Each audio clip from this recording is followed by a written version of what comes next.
Electronic Components আৰু Connections Spoken Tutorial to লৈ স্বাগতম। এই টিউটোৰিয়েলটোত আমি শিকিম ব্ৰেডবোৰ্ড কেনেকৈ ব্যৱহাৰ কৰা হয় আৰু ইয়াৰ ইন্টাৰনেল কানেকচনছ। ব্ৰেডবোৰ্ডত LED, পুশ বাটন আৰু 7 সেগমেন্ট ডিসপ্লে। এই সিৰিজ অনুসৰণ কৰিবলৈ আপোনাৰ মূল জ্ঞান থাকিব লাগিব ইলেক্ট্ৰনিক উপাদানৰ যেনে resistors, push button, LED ইত্যাদি। খোলা সাৰ্কিট, বন্ধ সাৰ্কিট, সিৰিয়াল আৰু প্যাৰালাল কানেকশনস, ব্যাটাৰিজ, পজিটিভ আৰু নেগেটিভ ভোল্টেজ। এই টিউটোৰিয়েলটো নিম্ন উপাদানসমূহ ব্যৱহাৰ কৰি ৰেকৰ্ড কৰা হৈছে। ব্ৰেডবোৰ্ড, LED বা ট্ৰাইকালাৰ LED, পুশ বাটন, ৰেজিস্টৰ আৰু 7 সেগমেন্ট ডিসপ্লে। ব্ৰেডবোৰ্ড দেখিবলৈ এনেকুৱা হয়। ব্ৰেডবোৰ্ড এখন হৈছে এটা ডিভাইস সাৰ্কিট এটাৰ উপাদানসমূহ ধৰি ৰাখিবলৈ আৰু সিহঁতক একেলগে সংযোগ কৰিবলৈ। আমি ব্ৰেডবোৰ্ড এখনত ইলেক্ট্ৰনিক সাৰ্কিট এটা বনাব পাৰো কোনো সোল্ডাৰিং নকৰাকৈ। ওপৰৰ দুটা ৰেইলছ আৰু তলৰ দুটা ৰেইলছক কোৱা হয় পাৱাৰ ৰেইলছ। ফুটাবোৰৰ ওপৰৰ ৰটো পৰস্পৰে সংযুক্ত হৈ থাকে আৰু ইয়াত মাৰ্ক কৰা থাকে ৰঙা ডটছ আৰু নীলা ডটছৰে। মন কৰিব যে ব্ৰেডবোৰ্ডখনৰ মাজতে কানেকচন বন্ধ হয়। মাজত ৱায়াৰৰ কলমছ পৰস্পৰে সংযুক্ত হৈ থাকে। উদাহৰণস্বৰূপে সকলোখিনি মাৰ্ক কৰা সেউজীয়া ফুটা পৰস্পৰে সংযুক্ত হৈ আছে। কিন্তু সিহঁত হালধীয়া ফুটাবোৰৰ লগত সংযুক্ত নহয়। পাছত আমি শিকিম LEDৰ বিষয়ে। LEDৰ অৰ্থ হৈছে লাইট এমিটিং ডায়োড। ই এটা ৰঙীন পোহৰ দিয়ে যেতিয়া ইয়াৰ মাজেদি কাৰেণ্ট প্ৰবাহিত হয়। LED এটাৰ দুটা লিডছ থাকে এনোড আৰু কেথোড নামৰ। দীঘল লিডটো হৈছে এনোড, ইয়াক পজিটিভ ভোল্টেজৰ সৈতে সংযুক্ত কৰিব লাগে। চুটি লিডটো হৈছে কেথোড, ইয়াক গ্ৰাউণ্ডৰ সৈতে সংযুক্ত কৰিব লাগে। ট্ৰাইকালাৰ LED হৈছে LEDৰ এটা উন্নত ভাৰ্চন যিয়ে তিনিটা ভিন্ন ৰং দিয়ে। ইয়াৰ 4টা পিন আছে। দীঘল LEDটোক কোৱা হয় কমন লিড। বাকি থকা তিনিটা পিন হৈছে ৰঙা, সেউজীয়া আৰু নীলা ৰঙৰ LEDৰ বাবে। দুই প্ৰকাৰৰ ট্ৰাইকালাৰ LED হৈছে কমন এনোড আৰু কমন কেথোড। কমন এনোড ভাৰ্চনত কমন লিডটো পজিটিভ ভোল্টেজৰ সৈতে সংযুক্ত হৈ থাকিব লাগে। কমন কেথোড ভাৰ্চনত কমন লিডটো গ্ৰাউণ্ডৰ সৈতে সংযুক্ত হৈ থাকিব লাগে। পাছত আমি ৰেজিষ্টৰৰ বিষয়ে শিকিম। ৰেজিষ্টৰ এটা ব্যৱহাৰ কৰা হয় সাৰ্কিটত প্ৰবাহিত হৈ থকা কাৰেণ্টক সীমিত কৰিবলৈ। এতিয়া আহক এটা সৰল সাৰ্কিট বনাও এটা LED, এটা ৰেজিষ্টৰ আৰু এখন ব্ৰেডবোৰ্ড ব্যৱহাৰ কৰি। ইমেজখনে সঠিক সংযোগক দেখুৱায়। 9 ভোল্ট বেটাৰীৰ পজিটিভ সংযুক্ত হৈ আছে দ্বিতীয় ৰেইলত। 9 ভোল্ট বেটাৰীৰ নিগেটিভ সংযুক্ত হৈ আছে প্ৰথম ৰেইলত। এনোড যি হৈছে ৰাইট লিড LEDটোৰ সংযুক্ত হৈ আছে ব্ৰেডবোৰ্ডখনৰ দ্বিতীয় ৰেইলৰ সৈতে এটা ৰেজিষ্টৰৰ দ্বাৰা। কেথোড যি হৈছে লেফট লিড LEDটোৰ সংযুক্ত হৈ আছে ব্ৰেডবোৰ্ডখনৰ প্ৰথম ৰেইলৰ সৈতে। এইটো হৈছে LED কানেকচনৰ লাইভ সেটআপ। আপুনি দেখিছে যে LEDটো জ্বলিছে কাৰণ আমি ব্যৱহাৰ কৰা কানেকচন সঠিক হৈছে। এতিয়া আমি মানুহে কৰা সাধাৰণ ভুলবিলাক চাম ব্ৰেডবোৰ্ড ব্যৱহাৰ কৰি কানেকচনছ কৰোঁতে। এই কানেকচনত LED জ্বলা নাই কাৰণ কানেকচনছ সঠিক হোৱা নাই। ৰেজিষ্টৰ আৰু LED এটাৰ পাছত আনটোকে থোৱা হৈছে।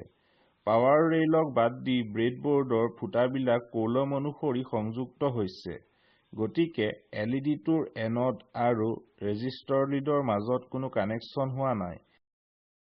ই LEDটোক আইসোলেট কৰিছে।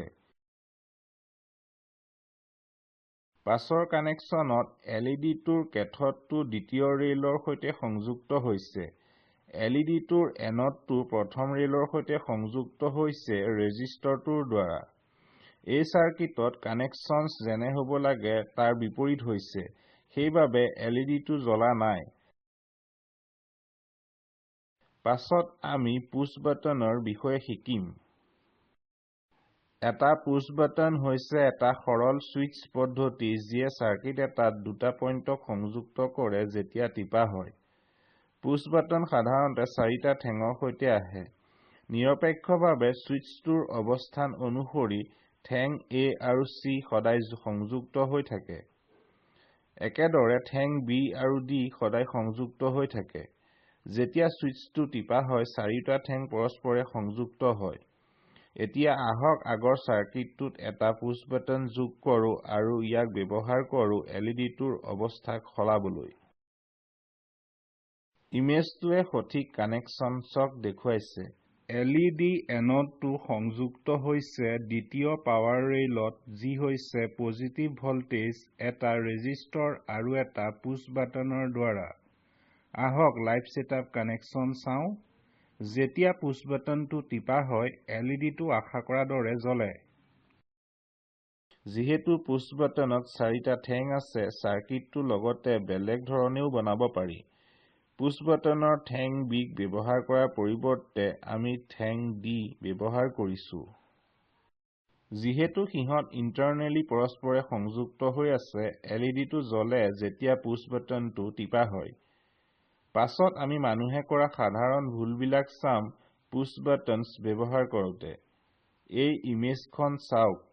LED-টোৰ এনডটো সংযুক্ত হৈ আছে দ্বিতীয় পাৱাৰ ৰেলৰ সৈতে পুছ বাটনৰ ঠেং A আৰু C দ্বাৰা। মনত ৰাখিব পুছ বাটনৰ ঠেং A আৰু C ইণ্টাৰনেলি সংযুক্ত হৈ থাকে।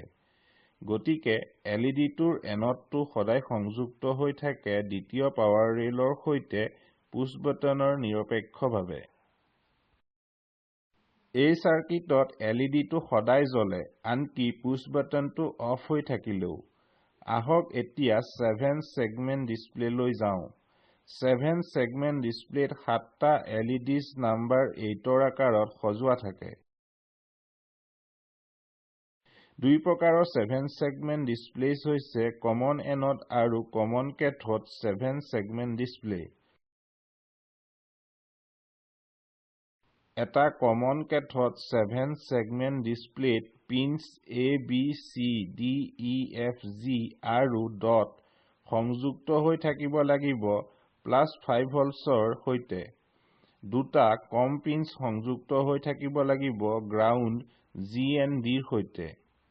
কমন এনড ডিছপ্লেটো হৈছে একেবাৰে বিপৰীত। ইয়াত pinches A, B, C, D, E, F, G আৰু ডট সংযুক্ত হৈ থাকিব লাগিব গ্ৰাউণ্ডৰ সৈতে আৰু দুটা কম পিনছ সংযুক্ত হৈ থাকিব লাগিব +5 ভল্টছৰ সৈতে। এতিয়া আহক চাওঁ কেনেকৈ 7 ছেগমেণ্ট ডিছপ্লে এটাক সংযুক্ত কৰা হয় ব্ৰেডবৰ্ডত আৰু সকলো LEDs জ্বলোৱা হয়। ইয়াত ব্যৱহৃত হোৱা 7 ছেগমেণ্ট ডিছপ্লে ইমেজত হৈছে এটা কমন এনড। গতিকে কমন এনডটো সংযুক্ত হৈ আছে দ্বিতীয় পাৱাৰ ৰেলৰ সৈতে এটা ৰেজিষ্টৰৰ দ্বাৰা। LED pinches A, B, C, D, E, F, G dot সংযুক্ত হৈছে প্ৰথম পাৱাৰ ৰেলৰ সৈতে। যদি কানেকশ্যনটো সঠিক হয় আমি দেখিম যে সকলো LEDs জ্বলিব।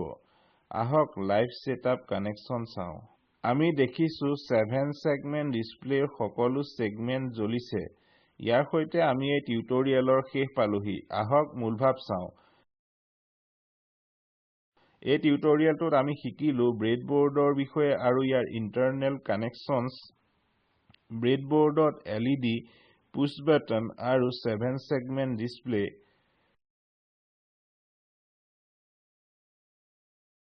তলৰ লিংকৰ ভিডিঅ'টোৱে স্পোকেন টিউটৰিয়েল প্ৰকল্পৰ মূলভাৱ দৰ্শায়। অনুগ্ৰহ কৰি ইয়াক ডাউনলোড কৰি চাওক। স্পোকেন টিউটৰিয়েল প্ৰকল্পৰ দলে কৰ্মশালা পাতে আৰু প্ৰমাণপত্ৰ দিয়ে। অধিক তথ্যৰ বাবে অনুগ্ৰহ কৰি আমালৈ লিখক। আপোনাৰ এই স্পোকেন টিউটৰিয়েলটোত কিবা প্ৰশ্ন আছে নেকি? অনুগ্ৰহ কৰি এই সাইটলৈ যাওক, মিনিট আৰু ছেকেণ্ডটো বাছক য'ত আপোনাৰ প্ৰশ্নটো আছে। আপোনাৰ প্ৰশ্নটো সংক্ষিপ্তকৈ ব্যাখ্যা কৰক। আমাৰ দলৰ কোনোবাই তাৰ উত্তৰ দিব। স্পোকেন টিউটৰিয়েল ফৰাম হৈছে এই টিউটৰিয়েলৰ বিশিষ্ট প্ৰশ্নৰ বাবে। অনুগ্ৰহ কৰি তাত অসংগত আৰু সাধাৰণ প্ৰশ্ন পোষ্ট নকৰিব। ই অব্যৱস্থা কমোৱাত সহায় কৰিব। কম অব্যৱস্থাৰ সৈতে আমি এই আলোচনাক শিকন সামগ্ৰী হিচাপে ব্যৱহাৰ কৰিব পাৰিম। স্পোকেন টিউটৰিয়েল প্ৰকল্প NMEICT MHRD ভাৰত চৰকাৰৰ দ্বাৰা সমৰ্থিত। এই মিছনৰ বিষয়ে অধিক তথ্য এই লিংকত উপলব্ধ। এই টিউটৰিয়েলটো ফচি আৰু স্পোকেন টিউটৰিয়েল প্ৰজেক্ট IIT বোম্বেয়ে অৱদান দিছে। সংযোগ কৰাৰ বাবে ধন্যবাদ।